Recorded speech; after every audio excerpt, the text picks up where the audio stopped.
Sige po mga kapatid, dito po tayo sa bandang unahan. Nangyayaan po ang mga nasa likuran. Salamat po.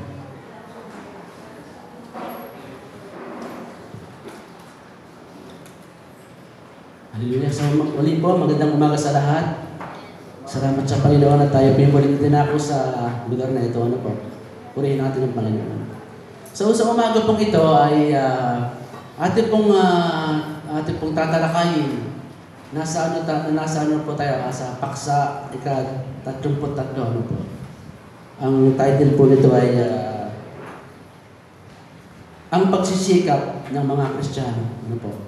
So ako po naniniwala na ang bawat isa sa atin ay merong mga goal, merong mga hangarin ano po. Bilang isang Kristiyano, ito man po ay secular na bagay, lalong na po sa ating buhay Kristiyano ano po.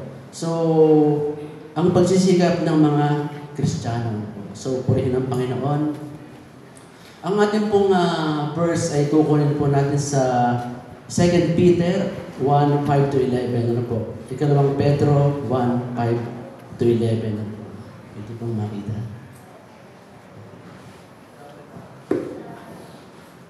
Hallelujah.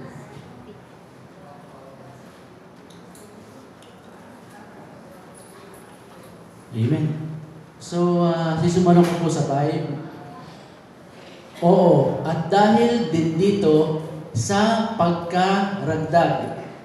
Yun po yung idadagdag po natin. Sa pagkaragdag, sa ganang inyo ng buong sikap, ay ipamahagi ninyo sa inyong pananampalataya ang kagalingan. At sa kagalingan ay ang kaalaman. At sa kaalaman ay ang pagpipigil. At sa pagpipigil ay ang pagtitiis. At sa pagtitiis ay ang kabanalan. Praise the Lord. 7. At sa kabanalan ay ang mabuting kalooban sa kapatid. At sa mabuting kalooban sa kapatid ay ang pag-ibig. Ano po?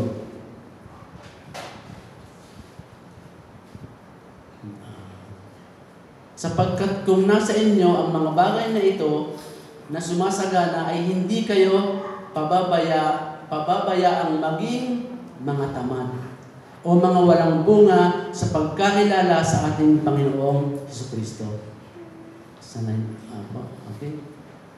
Kaya nga mga kapatid, sapagkat yaong wala ng mga bagay na ito ay bulag, na ang nakikita lamang ay ang nasa malapit, sa pagkalimot ng paglilinis ng kanyang dating mga kasalanan sa tempo. Kaya mga kapatid, lalong pagsikapan ninyo na mga panatag kayo sa pagkatawag at pagkahirang sa inyo, sapagkat kung gawin ninyo ang mga bagay na ito ay hindi kayo mga titisod. Last verse po.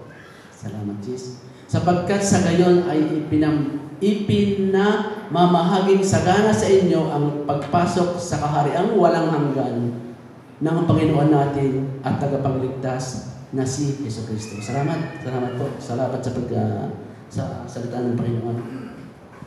Tunay nga po kanina mga kapatid, napaka-bold po doon ng salitang pagsisikap. Yung pong sikap, ano po? Yung pong sikap ay, ito po ay, yung pong ating pagpupunyagi, ano po? Ito po yung ating pagiging masipag. At alam ko po, ang bawat isa sa atin ay mayroong ganyang ugali. Especially po, meron tayong goal, ano po? Kanina po, yung nabanggit po ni Sister Mai yung good works. Na ang mga Kristiyano ay dapat po talaga meron mga ganyang ugali, ano po? Hallelujah. So, doon po sa ikalawang Pedro, sa 1:5-7, atin pong mababasa dito yung kagalingan. Ano po? Ito po yung mga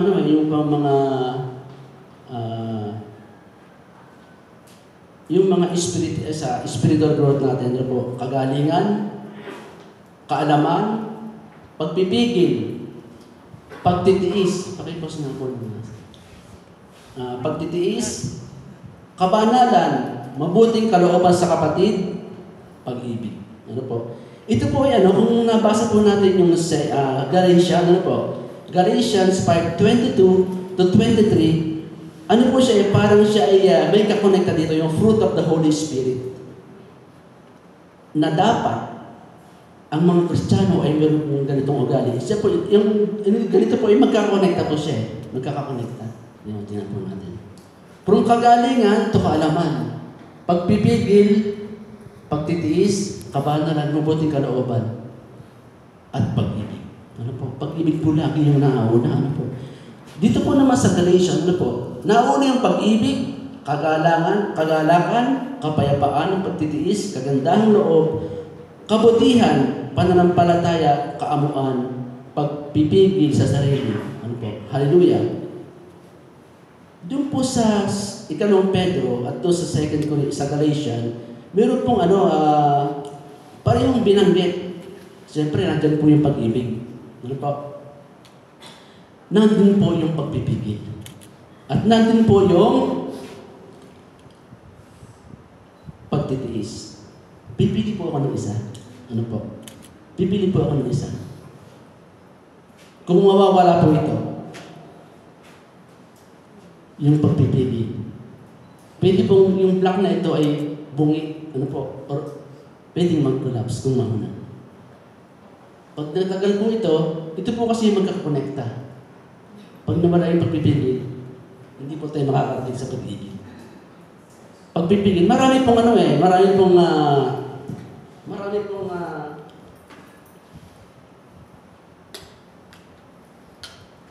hallelujah. Sa pang-araw-araw, ate pong ilagay sa pang-araw-araw natin buhay, ano po? Yung pagpipigil sa sarili. Umaga pa lang, pagkagising natin, nag-prepare, paglabas natin ng bahay, eto na. Eto na. Ako kasi araw-araw yun ko commute. Yun po naman sasakay ni Sister Alman gumamit. Ako po yung parang ng tricycle. Makikipag-communicate tayo. Bababa sa bayan, sasakay sa jeep. Ang dami mong dadaanan. Doon pa lang sa tricycle, nababasa niyo sa Pablo Forum. Most of the mababasa niyo doon, commuters at yung driver. Doon pa lang, marami na doon marami na kayong dadaanan. Marami na talagang struggle. Marami na talagang dadaanan kayo. Nag-aaway sila. Hindi naman lahat. Ano po, yung mga driver, hindi naman po lahat. Talagang, dyan po lamang kami. Dyan po sa may Jollibee sa bayan. Mataas ang presyo. Pero naman, hindi po naman lahat. Ay, kayo po may kaisa-isa. Ay, kung kayo po dalawa, yun ang presyo, mas mababa. Maraming dadaanan po sa sasakyan. Kung kayo may dalang sasakyan, noong pong isang araw, ako naman po yung mabagal ng manayo, hindi po talaga meron pong hindi ko na po pinindong ko sino, kasi wala naman pong mangyayari Talagang may pong, minsan po talaga yung nangyayari. Iyon po ay part ng test. Iyon po ay part ng testing. Ikakat ka, pumlaser siya, pero nakaano na siya. Bago pumlaser, nakakat na siya. So makakaranas tayo ng mga gayang experiences. Kinakailangan po, naka-apply yung pagpipigil sa sarili. Ito po pinili ko eh. Kung ito pa mawawala, magkukulapsok, mawawala yung pag-ibig. Mawawala. Magagalit ka eh. Pwedeng makapagsalita ka ng masama, wala na. Laglag na, bagsak na tayo. Ano po? Natutuwa ako sa public forum niya sa San Pablo pag nababasa ko eh. Talagang, nabasa na po niya siguro yun. Talagang nag-away-away sila. So sabi ko nga, nawawala din yung pagpipigil sa sarili. Ano po? Isa pa po, sa loob ng tahanan. Sa loob po ng bahay. Hindi maiiwasan na magkaroon kayo ng kiskisan. Kami nga po i-aapat eh. Ay talagang kami may kiskisan pa nga eh. Sa umaga po. Ako yung maaga magising. Alas 4 nagigising na ako. Ako po nagluluto. Minsan nga po, ako talaga hindi makatendo sir. Ako yung maaga rin naman umalis. Asot pusa po talaga. Talagang dadaanan mo yung mga bagay na yan, kahit ikay nasa loob ng iyong tahanan. Hindi po maiwasan yan. Kinakailangan po yung meron kang pagpipigil sa sarili. At pag wala, mainit na yung ulo mo, magagalit ka na, wala na si pag-ibig. Ano po? Nandun siya. Kailangan yung bagang nagkakaroon ng rough road, nagkakaroon ng wigil, nagkakaroon sa harap na diretsyo, nagbibigil. Ano po? Meron pa po sa mga estudyante. Sa school. Ano po? Sa eskwelahan. Alam ko, marami kayong mga dinadaanan, marami kayong struggle. Sana na may hindi tayo dumadas. Yung babaw natin. Alam ko may mga, dinanas ko rin may mga estudyante na pamasahe. Kinukumpit mo yung ano eh. Kinukumpit mo yung budget. Minsan, siyempre, mag-iisip ko ng ang hirap naman ng ganito. Pero, ayun po yung parte ng bilang estudyante na po. Pag nandun ko sa eskwela, marami kang klase na talaga namang hindi mo maestima, makukulit. Tapos marami kang dinadaan na may pressure tayo mga estudyante. Ano po? Sa mga teacher, yan, marami din tayo dinadaan ng mga ganyan. Sa mga humahandi ng estudyante. Kinakailangan nandun po yung pagpipigil. Although lahat po dapat ay meron tayo niyan. Yung lahat ng mga bagay na yan, dapat po ay ina-apply natin. Sabi nga, yun po kasi yung mga ito po yung mga good works, yung mga virtues, yung mga ano yan. So, meron pa po. Tayong sasama dito yung pong sa trabaho. Pag nasa trabaho po tayo, napakaraming tulad ko po, ako po talaga sa trabaho yung mula from 8 to 5, gamit po ako. Gamit na papahinga. Kahit po yung lunch break ko nagagamit ko po. Ikwento ko lang po, dalawa po yung nahanga kong department sa warehousing at sa motor pool. Talagang parot-parito po ako, medyo talagang gamit na gamit po. Sabi ko, Lord, pag po yung prayer meeting natin, gabi na ako nakaka-uwi, hindi talaga maka-attend. So, marami pa akong dinadaanan, sa sarili. Maraming mga empleyado na nakakausap tayo. So, may mga ina-apply ko po talaga yung pagpipigil sa sarili. Yung pong pagtitiis. At yung pong, yun po lahat. Kabanalan, kinakailangan mo po kahit tayo nasa trabaho, kahit nasa eskwela, kahit nasa road, kinakailangan kasama pa rin yung kabanalan. Ano po? Sabi po ni nabanggit ni Sister Myra, kahit po tayo ay hindi magsalita, kahit makikita po yun sa ating mga gawa. Speaks louder than words. Action louder than words. Ayun po. So, mga kapatid, i-apply po natin. Ano po? Mayroon po tayong mga posibilidad ng pagsisikap. Ito po nagsisikap po tayo sa mga bagay na mga posibilidad ng pagsisikap. May tatlong bagay po na mangyayari kung ikaw ay magsisikap. Ano po? Magkakaroon ka ng katatagan sa iyong buhay, Kristiyano. Ano po? Kung tayo ay magsisikap, magkakaroon ka ng kasiglahan. Talagang magiging masigla po tayo kung itong lahat ay ating i-apply. Ano po? Magkakaroon ka ng katunayan bilang isang Kristiyano. Ano po? Hallelujah. So ito po, tatlong bagay na ito ay mga posibilidad ng pagsisikap. Katatagan, kasiglahan, katunayan. Amen. So, meron pong meron pong tatlong bagay na mangyayari kung ikaw ay hindi magsisikap. Nakalagay po ito sa 2 Peter 1:9. Ang una po ay magkakaroon ka ng kakulangan sa kapangyarihang espiritual sapagkat yung wala ng mga bagay na ito ay bulag. Ano po? Yung mga kung hindi tayo magsisikap, spiritually bulag po tayo. Hallelujah. Yung po pangalawa.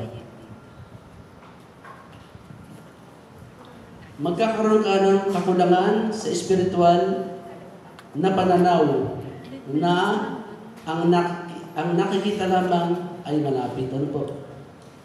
Pagwalan po tayo nito, talagang nakikita natin yung mga malalapit. Hindi na nakikita natin yung mga malalayong bagay. Yung po mga sniper. Yung po mga sniper. Talagang kita-kita nila. Kasi doon sila tumitingin sa malalayong lugar. Kaya pag po sila nag-click yung palang ginagamit na baril, tinatamaan po. Kasi tumitingin po sila. Kitang-kita nila yung mga malalayong lugar doon po. Ang number 3 po, yung magkakaroon ka ng kakulangan sa pribilehiyong pang-espiritual sa pagkalimot, sa paglinis ng kanyang dating kasalanan. Meron po tayong bagay na mangyayari kung ikaw magsisikap. Meron din po tatlong bagay na mangyayari kung ikaw ay hindi magsisikap. Praise the Lord. Question. Meron po tayong katanungan. Ito po ba yung ating na-i-apply sa ating pang-araw-araw na buhay? Kayo na lang po ang makakasagot naman. Dito po sa ating pinag-aralan, meron po ditong ang pangako, meron ditong may promise po dito sa ating pinag-aralan ito eh. Ating pong basahin yung 2 Peter 1:10. Pwede pong ating basahin sa ano? Ito po makita natin. Ito po yung promise, ano po? Ito po yung pangako sa ating pinag-aralan, yung pong pagsisikap ng mga Kristiyano. Hallelujah. Ito po yung pangako eh. Ang unang pangako po eh. Kaya mga kapatid, lalong pagsikapan ninyo na mga panatag kayo sa pagkatawag at pagkahirang sa inyo. Sapagkat kung gawin ninyo ang mga bagay na ito, hindi kayo mamatitisod kailan pa man. Unang promise. Ikalawa po, isa na sa 11. Salamat po. Ito po yung ikalawang promise, ano po, ng pagsisikap. Sapagkat sa gayon ay ibinamahaging sagana sa inyo ang pagpasok sa kahariang walang hanggan ng Panginoon natin at tagapagligtas na si Jesucristo. Ano po? Salamat sa Panginoon. Yung po ang kanyang mga promises na tunay nga po na kung ating pagsisikapan bilang yung mga bagay bilang isang buhay Kristiyano, tayo po ay pagkakalooban ng ating Panginoon ng mga bagay na ito. So, tatawag ko si Brother Larry. Ano po? Kung ano po yung ating, yung mga isang pagsisikap para po sa ating department, yun lang po. Pwede pong makinig yung ating pinagsisikapan, pwede pong ma-share natin. Kasi, Brad,